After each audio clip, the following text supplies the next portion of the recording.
I'm Nathan Mathisen, and this is RE Radar, and it is time to wrap up the three-part home value series. Today, I'm going to be talking about the idea of how external forces outside of the home itself and outside of the location and just outside of all that truly shape the value of the home, saving that biggest component for last.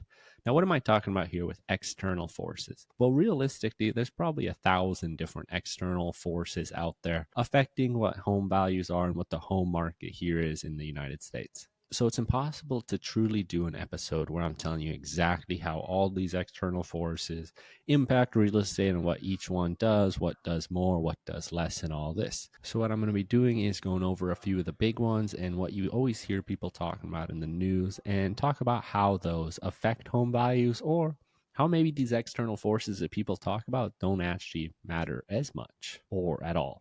Now, first up, what I want to tackle here is the U.S. economy as a whole. How does the U.S. economy impact housing prices? Now, I guess most people probably would expect that the U.S. economy, when it does well, home prices likely go up. And then the opposite, when the U.S. economy is taking a dip, maybe has a recession, people would say that home prices go down. And, well, unfortunately, that's where they're wrong.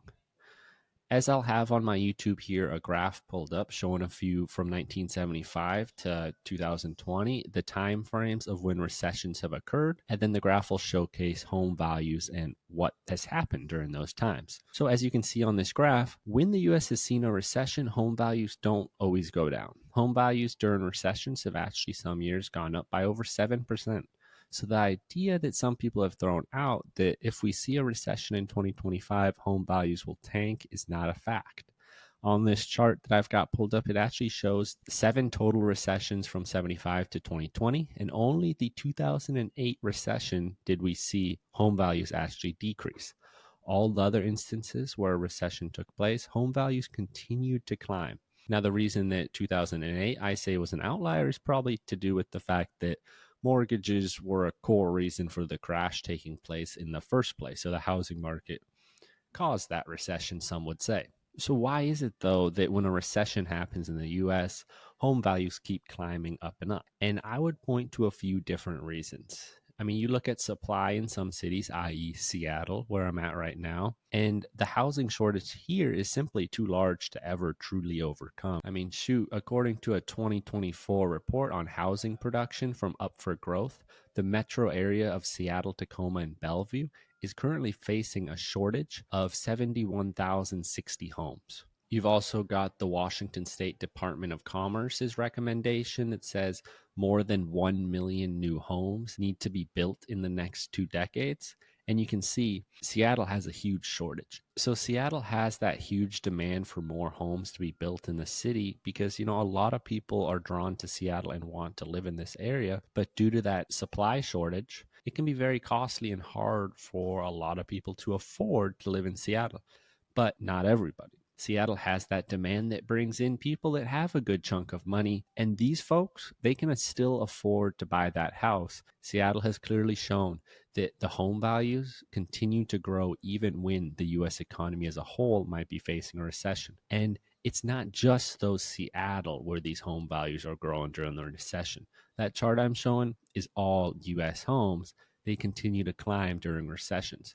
So with that in mind, we know it's not just simply about the supply and demand, with like Seattle specifically being a city that there's always going to be a draw for people to move here no matter what the prices are with how much wealth people have. But that's not all cities. All cities don't have that major draw. So what happens there and why are they still potentially having value to those homes appreciating? And one of those could simply come down to the idea that homes are seen as that stable source of wealth appreciation. So during a recession, someone might try to find a place of stability to put their money. And well, as you can see with these graphs, what is shown as one of the most stable, consistently growing places for your money, and that's in the housing market here. So as you can see, homes itself showcase a value of stability in terms of an asset that seems to always be appreciating, and people see this and people trust that. And during recessions where, you might not trust the stock market, people put their money into homes. So that could be another one of those reasons that value is appreciating. But now that I've kind of touched on that idea and how during recessions, home values still do go up often, let's get into the next idea or myth that I'm going to be dispelling. And, I'll own up to it. I'm pretty sure I've said this myth before on RE Radar. And it's just because I never looked up the data, and the idea behind this makes perfect sense. But when you look at the data, it contradicts it. And that is the idea of interest rates. So when interest rates go down, home prices go up. When interest rates go up, home prices go down, right? Well, unfortunately, that is not quite the case. I've got a chart here pulled up from the Federal Reserve Economic Data, Fred. And what that shows on the blue line there is the 30-year fixed rate mortgage average in the US. And the red line then shows the median sale price of houses sold in the United States. Those highlighted portions in the graph then are the times of recessions. As you can see, you can't really find any data that supports the idea that when interest rates go up, home values go down. You had that long stretch even from 1970 to 1982 where all the rates did was go up and up and up. But what the home sale prices do, they went up and up and up as well. And there have been studies conducted on this, but often what happens is they kind of lean on the idea of low rates cause home prices to increase. That's what they always emphasize. And also looking through some of these studies, it can be complex to figure out actually if they're talking about mortgage rates or interest rates with what's changing and how these affect it. Now, the idea of home prices when interest rates go down, going up is true. And you can see that, especially in the 2020 mark, when rates were cut with COVID, those home prices skyrocketed. So you can see that correlation. But when we talk about the idea of interest rates going up and home prices going down, I don't really see that with the data. Now, originally, this episode, when I was planning out the 3-part series, it was going to be all about those exterior factors that affect the home value. Instead, it's kind of turned into a little bit about me talking about some major potential exterior factors that don't really have as much say in the value of a home as a lot of people previously thought, or a lot of people do think, which I think personally is maybe an even better episode because realistically, I can't name all those external forces that affect value.